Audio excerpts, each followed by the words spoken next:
ایک بلا شک و شبہ انتہا پسندانہ ذہنیت ہے، مائنڈ سیٹ ہے، تکفیری ذہنیت آپ اس کو کہہ سکتے ہیں کہ ایرانی سپریم لیڈر آیت اللہ سید علی خامنائی ان کو شہید نہ کہا جائے، اور کیونکہ جناب ان کا عقیدہ یہ تھا، ان کا مسلک یہ تھا، اور اس طرح کی باتیں ہو رہی ہیں۔ آپ نے یہ بھی نوٹ کیا ہوگا کہ جن لوگوں نے، جو عام سنی ہے، وہ آپ کو دکھائی دے گا کہ وہ حتیٰ کہ پاکستان ہو یا باہر کے ممالک ہو، عرب کی کیوں نہ، اس کا دل چونکہ مومن ہے، وہ ایمان کے اوپر ہے، وہ شہید بھی کہہ رہا ہے اور وہ اس میں بھرپور طریقے سے وہ ساتھ کھڑا ہے۔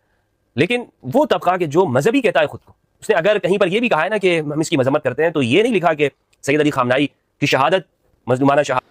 آج امریکہ ایران کی جنگ میں کچھ لوگوں کو علماء کرام بالخصوص اہل السنت کے مذہبی طبقہ سے یہ شکایت ہے کہ جی یہ خامنائی صاحب کو شہید نہیں کہتے، ایران کی حمایت نہیں کرتے، ایران تو فلسطین کی جنگ لڑ رہا ہے۔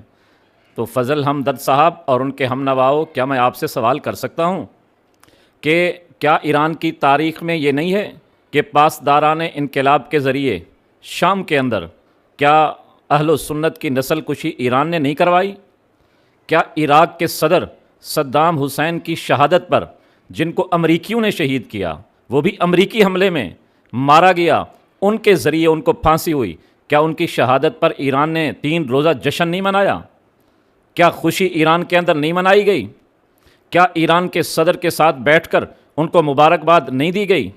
کیا لبنان کے اندر اہل سنت کی نسل کشی نہیں کی گئی؟ کیا لیبیا کے صدر معمر قذافی کو سڑکوں پر نہیں گھسیٹا گیا؟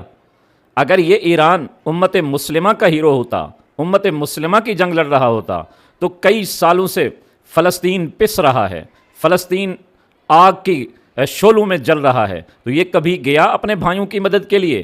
یہ تو اپنی مسلط جنگ میں خود جل رہا ہے، یہ اپنی جنگ آپ لڑ رہا ہے، کوئی امت مسلمہ کا نہ خیر خواہ ہے نہ یہ لڑ رہا ہے۔ اگر خامنائی صاحب کو شہید نہ کہنے کی وجہ سے آج اہل السنت کا عالم تکفیری بن گیا ہے، فرقہ واریت کا ایک مرکز بن گیا ہے کہ جی یہ فرقہ واریت پھیلانے والے ہیں، تو صدام کو شہید نہ کہنے والے کون ہیں؟ وہاں امریکیوں کے ساتھ بیٹھ کر گپ شپ کرنے والے، صدام کی شہادت پر مبارکبادیں دینے والے، وہ کون ہیں؟ کیا آپ کو یاد نہیں کہ سیدنا فاروق اعظم رضی اللہ تعالیٰ عنہ کے بارے میں ان ایرانیوں کا کیا خیال ہے؟